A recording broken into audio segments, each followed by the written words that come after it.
The truth shall set you free, just like a bird out of a cage. You see, no matter how much you try to mask and go around the truth, Yahweh Jah Jehovah already knows you. Yahweh knows your inward thoughts, your innermost heart beat. So you might as well be honest with yourself and Jehovah first and foremost.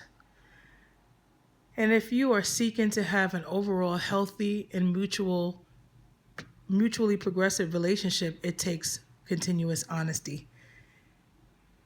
Because whatever you continue to hide will be like a heaping rug, and one day it's going to blow right back in your face, and you have to deal with it anyway.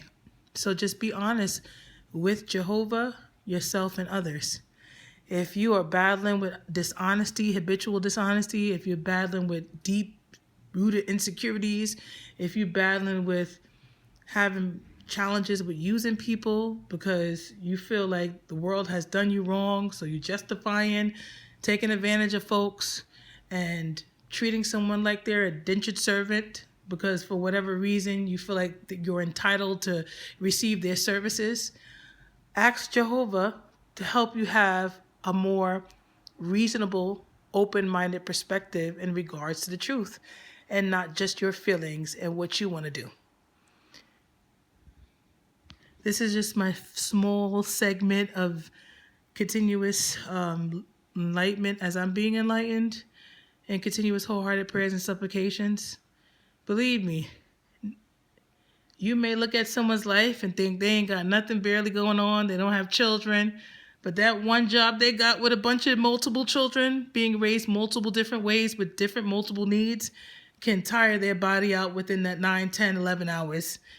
And you don't know how many other people that they're assisting in their life, whether those are nieces, visiting nephews, helping elderly people like their great aunts. You don't know what they got going on. You don't even know their circumstances in regards of how much money they got to pay out. And they could be living check to check like a lot of people and eating from the free pantries when they can.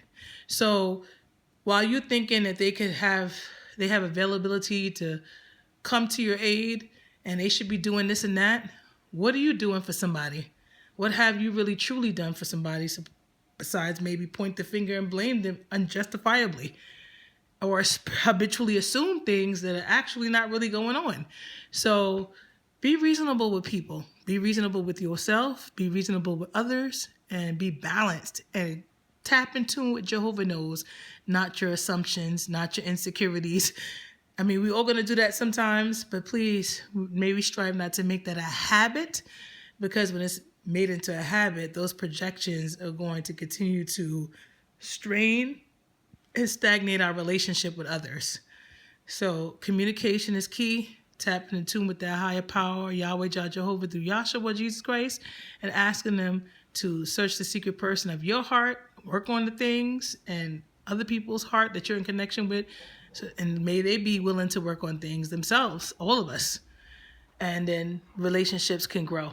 But when you got lack of communication and you can't address issues because of the insecurities that you choose not to deal with and the assumptions you choose to feed into, and you're not having a conversation with the actual person and you're assuming that they should be doing this and that and be a little maid servant for life for you, and you're not doing that for them and you've never done that for them, then ask yourself why you feel entitled to that and why the relationship is not moving and why you even think they should be doing something for you, especially at a certain time frame in your life when you've received enough. And now it's your time where you can also spread your wings, fly, and continue to thrive. So this is my little piece.